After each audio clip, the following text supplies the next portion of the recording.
Selamat petang. Jumpa lagi dengan Forum Sawo Wacana Petang. Kali ini kita masih tetap setia pada satu madhab Sumolowaru. Dan hari ini kita didatangi oleh berbagai narasumber yang tentu kajiannya berbagai sudut. Saya berterima kasih karena pada petang ini Presiden BEM Universitas 17 Agustus 1945 Mas Sandi berkenan hadir. Ada Mas Fajar, ada Mas Hafid, dan tentu saya sendiri tukang tanya. Kali ini kita akan membahas tentang skripsi perlukah bagian yang kedua. Kesempatan pertama akan saya berikan kepada Mas Fajar tentang apakah ada keluhan dari Mas Fajar sebagai individu yang sedang ingin menempuh skripsi. Barangkali Mas Fajar akan menjadi semacam representasi mahasiswa pada umumnya. Mas Fajar silahkan, ada pendapat. Oh iya. Jadi ini skripsi part 2 ya, pembahasan yang part 2. Kalau kemarin tentang pentingkah skripsi dilanjutkan pada saat ini. Kemarin kan sudah terjawab semua. Ada saya, Mas Kaco, Mbak Tias, Ajeng membahas tentang pentingkah skripsi itu. Ya kembali lagi, bahasanya kesimpulan dari yang part 1 kemarin, memang skripsi itu sangatlah penting. Cuman bagi saya, ketika skripsi itu menjadi penting, maka otomatis skripsi itu menjadi sebuah beban dalam hal ini tuh, karena skripsi sendiri itu memang tergolong mata kuliah atau penelitian yang sulit bagi mahasiswa. Mitos atau faktanya, bahasanya skripsi itu memang menjadi momok bagi mahasiswa tingkat akhir gitu. Padahal di semester sebelumnya kita mengenal kita diajarkan beberapa mata kuliah seperti metodologi penelitian, ada statistik, MPS, MPK, seminar dan sebagainya. Itu kan juga salah satu cara atau salah satu jalan menuju skripsi itu tadi. Jadi ketika kita menempuh skripsi, otomatis kita harus lulus yang namanya metodologi penelitian seperti itu. Cuman kenapa saya bilang sebagai momok atau sebagai ketakutan bagi mahasiswa, padahal kan kita tahu, kita dulu sudah menjalankan metodologi penelitian tuh dengan mudah, tapi kenapa kok menjalankan skripsi ini kok susah gitu kan. Itu yang menjadi mitos untuk mahasiswa sendiri. Seakan-akan skripsi ini itu memang benar-benar sulit sekali untuk dikerjakan. Entah itu alasannya apa karena kendala waktu atau kendala mencari proses penelitiannya dan sebagainya. Nah itu yang sampai saat ini belum saya ketahui permasalahannya, mitosnya tadi itu. Padahal kok kita mengerjakan metodologi, mengerjakan seminar itu mudah sekali gitu loh. Tapi mengapa ketika kita mengerjakan skripsi yang notabene itu mata kuliah akhir dan hanya satu mata kuliah yang ditempuh, sehingga waktu yang digunakan cukup banyak untuk mengerjakan skripsi, mengapa kok begitu sulit? Nah itu mungkin yang saya pertanyakan dalam pembahasan kali ini, seperti itu. Baik, jadi saya tengarai dari pendapat Mas Fajar itu ada semacam kemiripan dua zaman. Saya mengalami dua zaman. Zaman ketika komputer belum ada dan zaman sekarang komputer sudah ada. Tapi keluhannya kok sama. Pada saat zaman saya masih mahasiswa, ada anggapan yang mirip bahwa skripsi itu momok, menakutkan. Karena begitu sulitnya mencari data, begitu sulitnya proses penyusunan karena belum ada teknologi semacam komputer. Anehnya, ketika zaman berganti dan teknologi komputer sudah ada, lalu didukung dengan pasokan informasi data yang sedemikian deras, tetapi kok sama curhatnya ini bahwa skripsi juga dianggap sebagai momok. Kesimpulan saya sementara, ada something wrong, bukan karena teknologi alat bantu, bukan juga karena data, tetapi untuk generasi hari ini skripsi tetap dianggap momok karena faktor X. Nah, faktor X inilah yang barangkali akan kita cari bersama.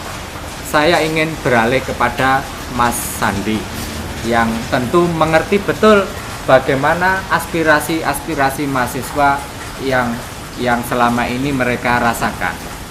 Apakah kira-kira skripsi yang ditempuh oleh mahasiswa ini kesulitannya pada akses birokrasi, teknik-teknik menghadapi keadministrasian, ataukah justru kepada proses pembimbingannya atau ujiannya atau apanya? Monggo silakan Mas Sandi.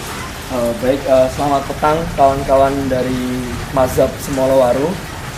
Menurut pendapat saya dan beberapa cerita dari kawan-kawan, kebetulan saya di angkatan 2013, kurang lebih dari Ilkom sudah ada 25 yang akan lolos ya, menyelesaikan S1 dengan wisudanya. Mendengar cerita dari kawan-kawan, bahkan pengurus BEM-U saya juga ada yang sudah lulus dari Visip Ilkom. Itu lebih ke ranah memang yang pertama selalu jadikan ganjalan adalah kesadaran dan niat untuk memulai mengerjakan skripsi. Itu yang pertama. Sebenarnya menjadi momok dari skripsi, menyambung dari perkataan dari Mas Fajar adalah bagaimana niat mengerjakannya, nama itu ingsunnya. Karena kenapa? Mahasiswa hari ini ketika mengerjakan skripsi, rekan-rekan itu pasti akan dihadapkan kepada memanajemen waktu. Mahasiswa hari ini, saya pun mungkin juga merasakannya, mengatur waktu adalah hal yang mungkin juga menjadi permasalahan. Karena kenapa? Kurang bisa menentukan personal goal settingnya atau mungkin juga hal prioritasnya. Berbicara tentang mengenai kendala-kendala skripsi yang dihadapi oleh mahasiswa Unpad, menurut saya ada beberapa hal yang memang bisa perlu diperhatikan. Yang pertama adalah indikator dari selain mahasiswanya tadi. Yang kedua, bisa jadi pada kemungkinan beberapa dosen untuk dijadikan konsultasi. Biasanya beberapa dosen juga susah ditemui, Pak, atau rekan-rekan. Yang ketiga, ketika susah ditemui, katanya janjinya lewat email juga kadang ngirimnya juga susah. Nah, komunikasinya akhirnya terganggu antara pihak yang mengampus skripsi ataupun yang sedang diampus skripsi. Kemudian yang keempat bisa jadi juga karena faktor ekonomi. Nah, inilah yang menarik tentang skripsi di Indonesia, khususnya mungkin di Untak Surabaya.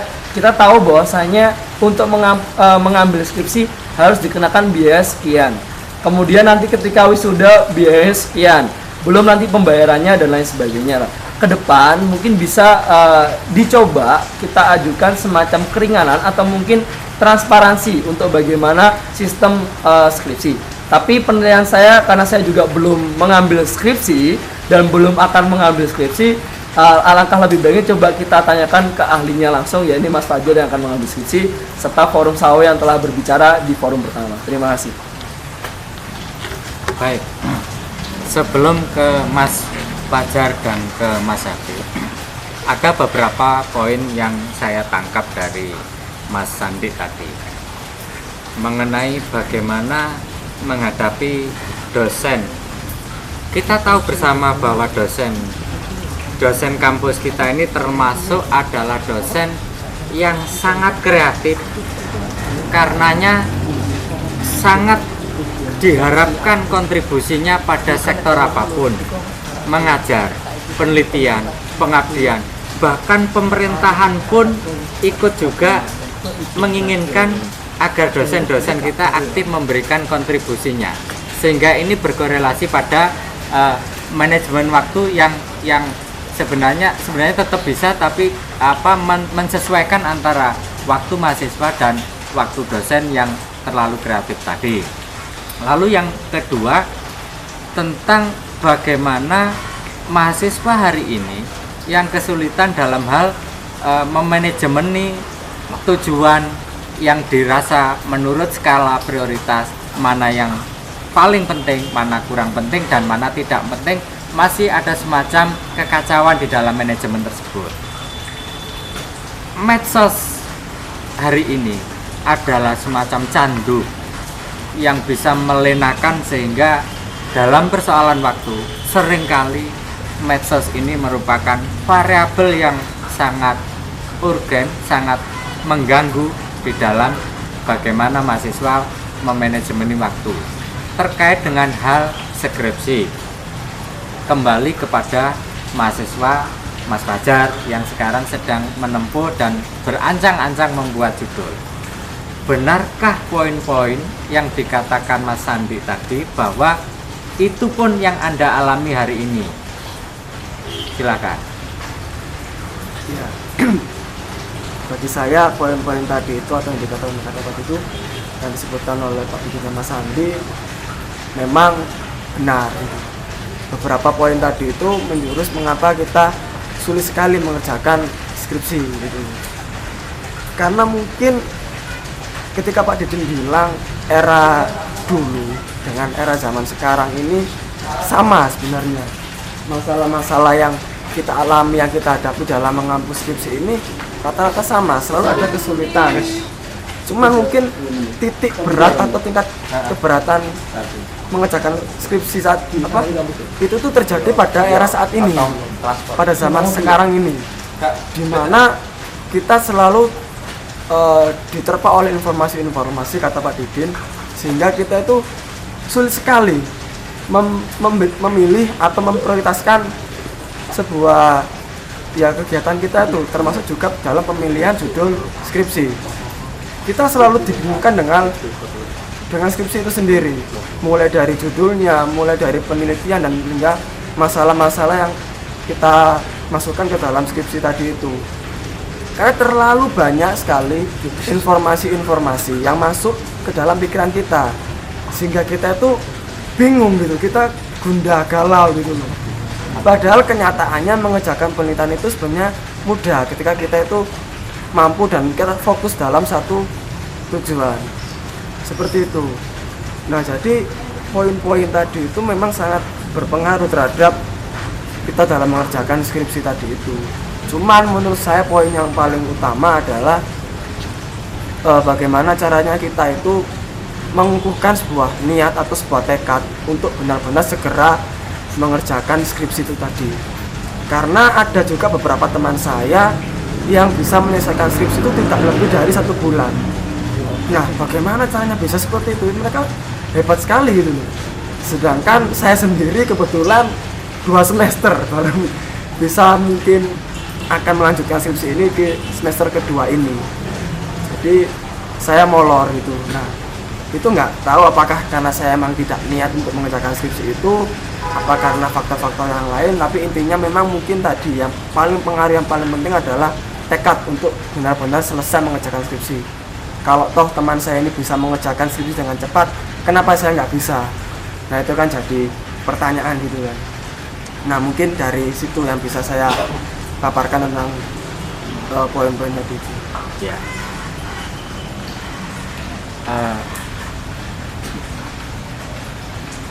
Kembali berpulang kepada individu mahasiswanya sendiri. Kira-kira seperti itu yang diungkap oleh Mas Fajar. Karena banyak faktor yang menjadikan mahasiswa kesulitan mengkonstruksikan, memetakan pengetahuan-pengetahuan, terpaan-terpaan informasi yang memberondong dari waktu ke waktu melalui teknologi IT. Tidak menjadikan energi yang mempercepat skripsi, tapi justru malah membuat kebingungan tersendiri. Artinya mahasiswa ke depan harus ada semacam proses melatih dirinya dalam memetakan persoalan-persoalan, informasi-informasi dan data-data yang diperoleh melalui IT. Kembali ke poin Mas Sandi tadi yang belum kita ungkap mengenai keuangan. Kita tentu tahu bahwa menurut Konstitusi 1945 dikatakan bahwa pendidikan itu adalah hak. Tetapi karena satu dan lain hal, negara belum mampu memberikan hak, sehingga pendidikan yang tadinya hak hari ini telah merubah dirinya, bukan saja hak tetapi juga kewajiban. Oleh karena ada kata kewajiban menempel di sana, maka mau tidak mau, maka pembiayaan atas proses pendidikan ini sebagian harus ditanggung pula oleh masyarakat, termasuk orang tua dari mahasiswa.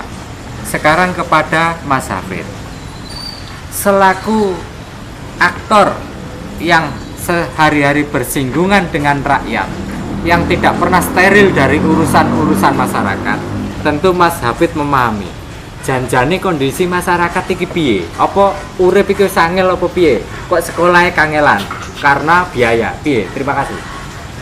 Ya, terima kasih. Saya mewakili rakyat Drenges ya. Ini memang tema yang sangat berat untuk rakyat yang seperti saya ini. Ketika mendengar kata skripsi ini memang yang ada di bayangan saya ketika melihat teman-teman mengambil skripsi, mesti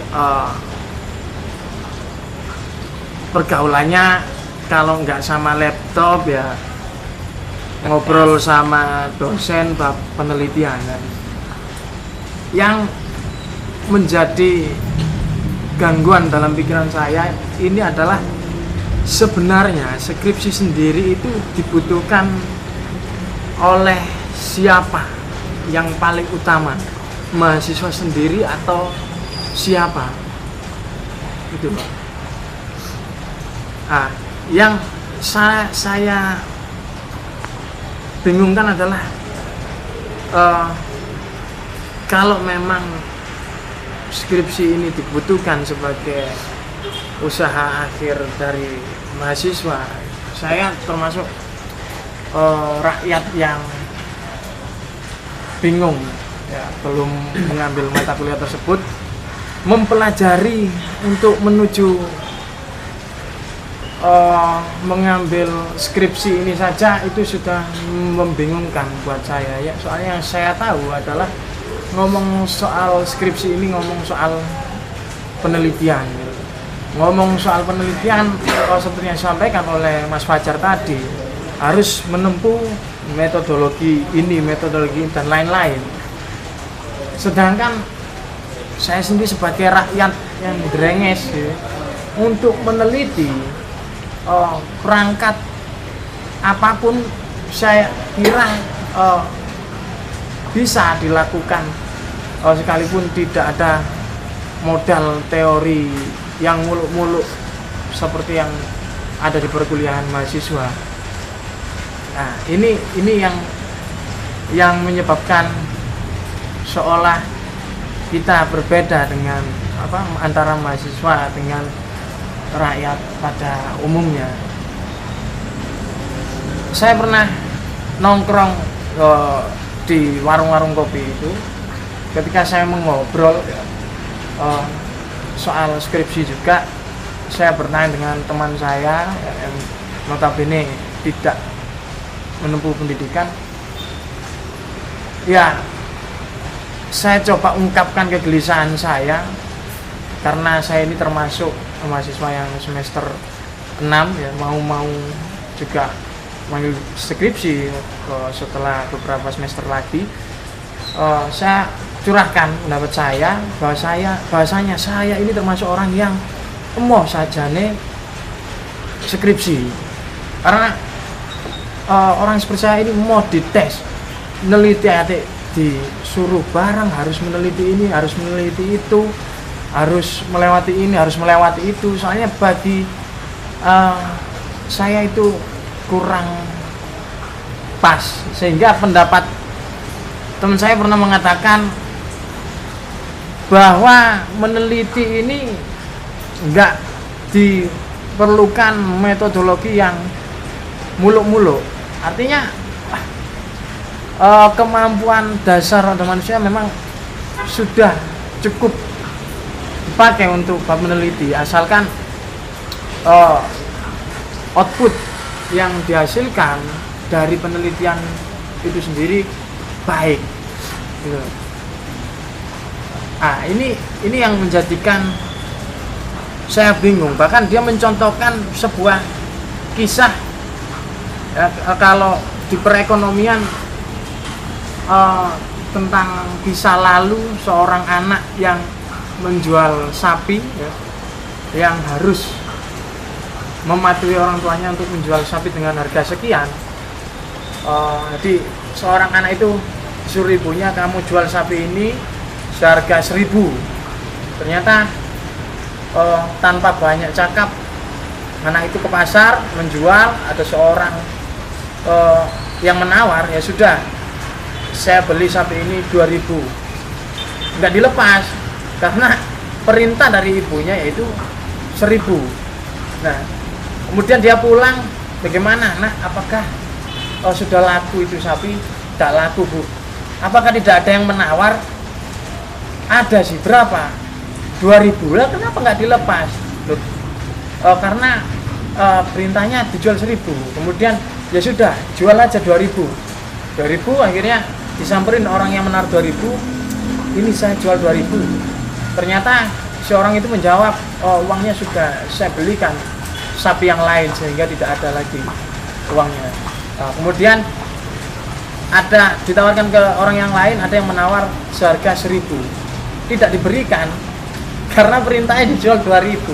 Nah, akhirnya kembali lagi dia ke rumahnya, ketemulah dengan ibunya. Bagaimana? Apakah laku? Oh, tidak. Apakah tidak ada yang menawar? Ada, 1.000. Harusnya kan dijual, harga dasarnya tadi 1.000 gitu. Akhirnya ya sudah, gini aja, jual aja berapapun itu sapi. Ke pasar, ternyata pasar sudah selesai. Akhirnya di suatu perjalanan dia ketemu seorang kakek-kakek yang akan membeli sapinya harga 2.000. Nah, sapi yang harga 2.000 ini dibeli dengan syarat, bukan tanpa syarat. Dibeli, ini saya beli 2.000, akan tetapi berikan pada ibumu 1.000, 1.000-nya untuk upah mondar-mandirmu selama 3 hari. Akhirnya si anak ini menjawab, tidak mungkin saya menyusui pada ibuku, tidak mungkin saya membohongi ibuku sedemikian rupa. Dan dia kembali,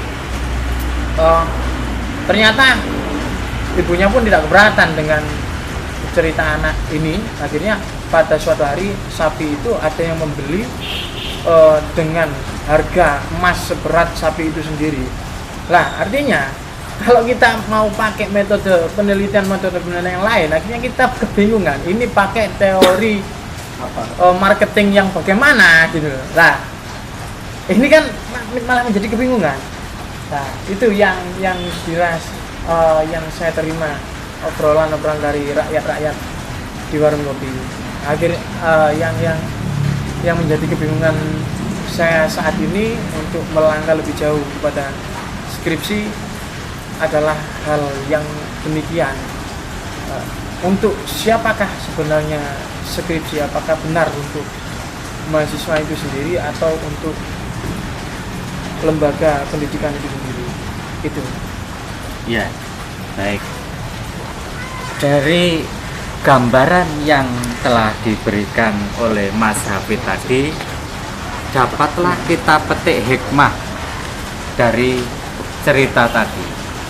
Tapi sebelum mengambil hikmah, karena Mas Hafid sudah mempersoalkan, jadi tidak lagi mempertanyakan tapi mempersoalkan, skripsi iki sakjane kanggo sapa. Nah, kita semua tahu bahwa ada keinginan-keinginan besar supaya sebuah bangsa mengikuti bangsa lain, cara berpikirnya, pandangan-pandangan hidupnya, perilaku-perilakunya, bahkan kalau perlu seleranya pun dituntun untuk menyerupai bangsa tersebut. Sehingga bangsa yang menginginkan agar bangsa lain itu serupa dengan dirinya itulah yang punya motif-motif, yang punya tujuan atas skripsi itu sakjane buat siapa. Kita tahu skripsi adalah cikal bakal dari sebuah bahan, karena temuan-temuan hasil riset akan menjadi bahan atau bata bagi bangunan-bangunan yang hari ini nanti disebut sebagai sebuah konstruksi ilmu pengetahuan. Ilmu pengetahuan yang dibangun dari batu bata berupa hasil-hasil penelitian-penelitian itulah nanti yang akan digunakan sebagai pedoman di dalam berlaku di kehidupan manusia. Tegese wong Nusantara iki arepe digiring supaya persis seperti negara-negara barat. Kalau setiap mahasiswa dalam 1 tahun berjuta-juta dipaksa-paksa agar pikirannya menyerupai cara mikirnya orang barat, maka otomatis sebagian motif itu akan berhasil. Nah, kita tahu dari gambaran tersebut bahwa cerita-cerita tadi, pemaksaan atas teori-teori yang digunakan, pemaksaan atas metode-metode bagaimana menyelesaikan atau memecahkan persoalan, ternyata majal, ternyata mental ketika dihadapkan pada kisah atau cerita jual beli sapi tadi. Seorang anak adalah mewakili mahasiswa. Sang ibu memerintahkan dijual 1.000 atau 2.000 atau berapa, itu sebenarnya adalah perintah atau metodologi. Si ibu tadi menggambarkan seorang dosen. Berapa harganya itu adalah menggambarkan metodologi, menggambarkan teori. Padahal setelah turun ke pasar, ternyata dicapai harga yang melebihi ekspektasi dari sang ibu atau dosen. Artinya bahwa tidak mesti teori maupun metodologi yang secara konsensual disepakati sebagai sesuatu yang sahih dan benar secara absolut itu ternyata tepat bagi persoalan-persoalan yang ada di tengah masyarakat. Nyatanya si anak yang jual sapi tadi yang mewakili mahasiswa ternyata telah menemukan dari penjualan tadi melebihi ekspektasi. Artinya kalau dipaksakan menggunakan metodologi barat, menggunakan teori-teori yang diimpor dari barat, ternyata tidak mampu menyelesaikan persoalan di tengah-tengah kehidupan. Justru dengan cara membuat metodologi sendiri sang anak tadi, dia telah menyelesaikan persoalan di masyarakat. Metodologi dan teori yang harganya hanya 1.000, sang anak tadi melewati bahkan memperoleh harga 2.000, bahkan emas seharga sapi itu sendiri.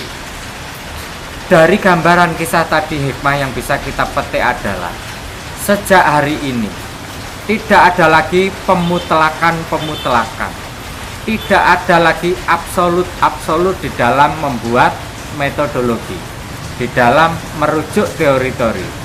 Nyatanya dari peristiwa cerita tadi, lokalistik sebuah tempat ternyata memiliki metodenya sendiri dan memiliki kearifan-kearifan sendiri yang ini layak juga disebut sebagai sebuah teori. Sehingga agar skripsi ini tidak menjadi momok bagi mahasiswa, maka pembebasan metodologi saya kira perlu hari ini. Tidak perlu harus kuantitatif, tidak perlu harus positivistik, karena nyatanya ada cara-cara atau teknik-teknik lain.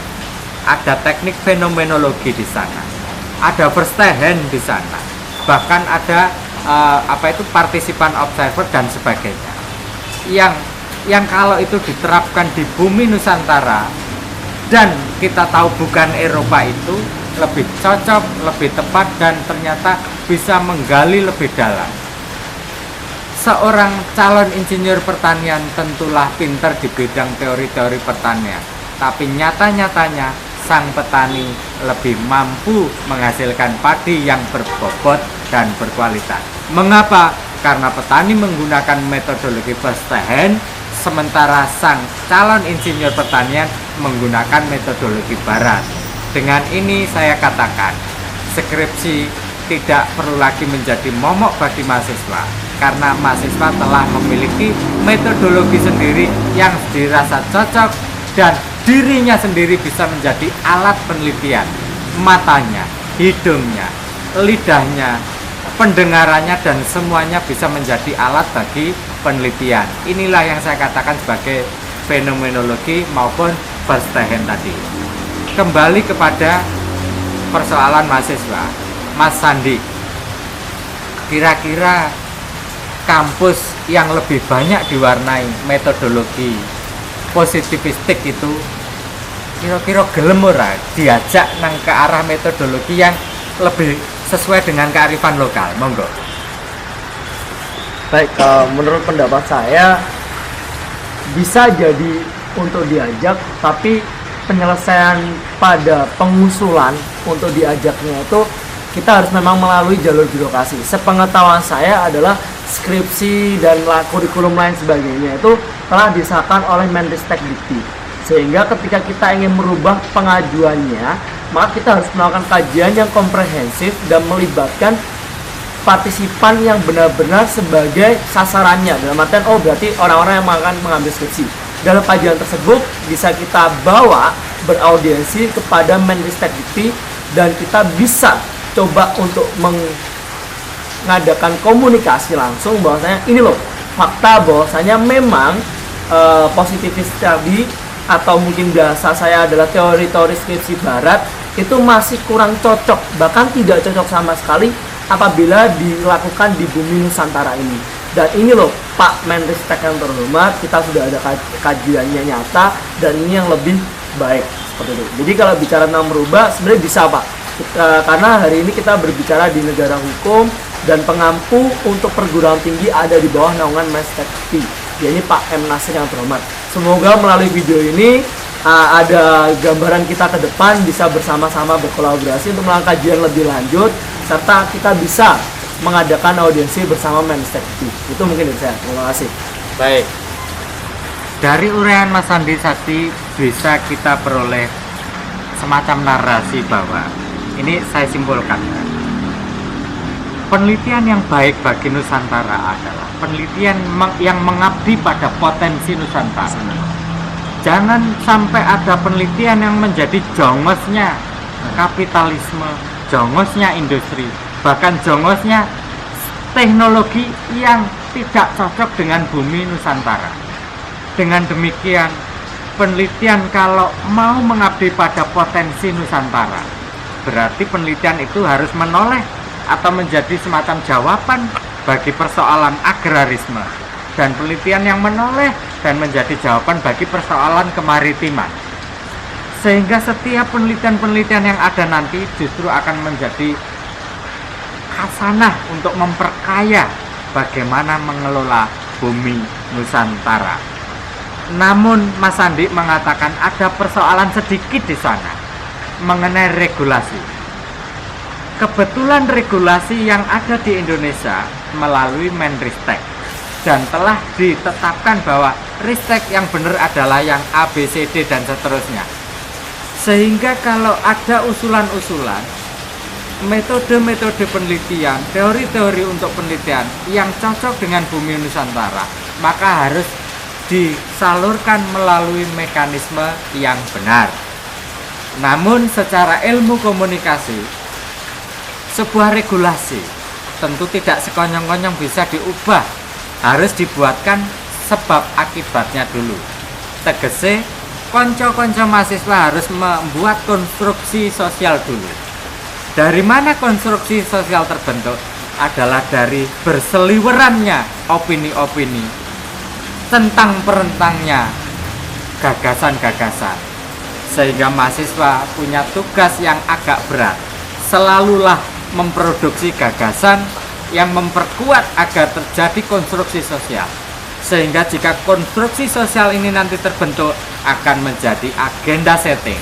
Dan agenda setting ini kalau diangkat menjadi agenda politik, maka akan ada putusan-putusan politik yang kelak menjadi semacam regulasi untuk mensahkan bahwa di bumi Nusantara diperbolehkan ada riset yang menggunakan metodologi yang sesuai dengan bumi Nusantara dan teori-teori yang berangkat dari kearifan lokal setempat.